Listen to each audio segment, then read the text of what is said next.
Hi everyone, Ohayo gozaimasu. Welcome! This channel is for Japanese learners of English. Kiyomo shadowing no lesson wo yarakimashou. Listen to today's real native conversation. Focus on the rhythm and shadow along. Practice daily to master tango, bunpao, hatsuan, and rhythm. Repeat and try again tomorrow if needed. Zehi. Chanaru no toroku wo onegai shimasu. Okay, are you ready? Here we go. So, when you want to be polite in English and throw in a if you'd like kind of phrase, what are your options? Yeah, it's not just a simple if you like, right? It's about being nuanced, showing a bit of consideration, especially in business or when you're writing an email. Exactly. You can't just translate word for word. There's so many ways to convey that same sentiment with a bit of that extra politeness. So where should we start? Well, for starters, if you'd like is a solid option. It's a bit more polished than just if you like because it's actually if you would like. Adds a nice touch of formality for when you're speaking to a client, for example. Right. It adds that extra would that kind of takes it up a notch, makes it less direct and more, I don't know, courteous. Yeah, but there are other ways too, depending on the situation.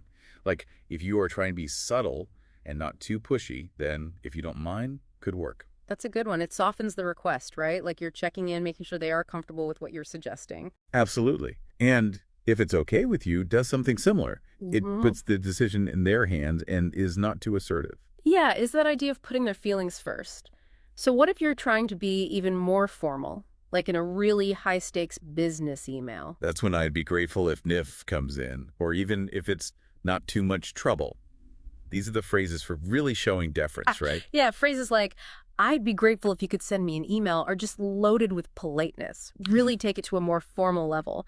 And the if it's not too much trouble is just like a classic way of showing consideration. Right. And it's also good to remember if it works for you or if it's convenient for you, because it shows that you care about their time and situation. That's a good point. I think that level of consideration helps build a connection, right? It shows you're not just making demands, you're trying to accommodate them. Precisely. It's like saying your convenience is just as important as my request or more.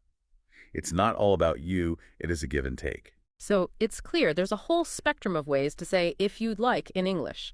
And picking the right phrase depends so much on the setting and your relationship with the person. It really does. And sometimes you don't even need a whole phrase. A simple would you please or could you please can also do the trick because it conveys a polite request. Okay, that's helpful. I guess it comes down to a lot more than just knowing the words. It's about understanding what you really mean and making sure the phrase feels natural in the context. Exactly. It's about the intent, you know? It is about being mindful and considerate and choosing the phrase that best captures that.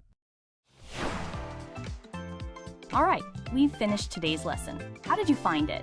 理解できない部分はありませんでしたか? Repeat and try again tomorrow if needed. Please let me know your kansa or request in the comments. ぜひ channel no toroku wo onegai shimasu. I look forward to seeing you all again soon. See you next time. Bye bye.